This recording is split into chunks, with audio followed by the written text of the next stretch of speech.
నమస్కారం. వి7 city news కు స్వాగతం. తిరుమల శ్రీ వెంకటేశ్వర స్వామి వారిని ప్రముఖ పాప్ గాయని స్మిత దర్శించుకున్నారు. ఆదివారం ఉదయం సుప్రభాత సేవలో కుటుంబ సమేతంగా స్వామివారిని దర్శించుకుని మొక్కులు చెల్లించుకున్నారు. దర్శనానంతరం ఆలయ రంగనాయకుల మండపంలో వేద పండితులు వేదాశీర్వచనం అందించగా ఆలయ అధికారులు పట్టు వస్త్రంతో సత్కరించి తీర్థ ప్రసాదాలు అందించారు.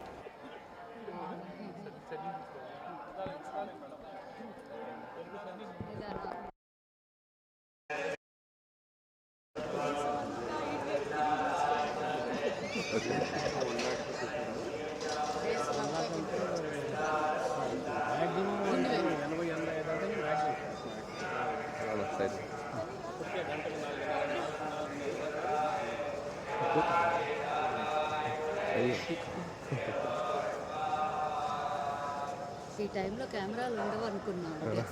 ఉంటాం మేడం, కంపల్సరీగా వస్తాం. ఎందుకంటే మార్నింగ్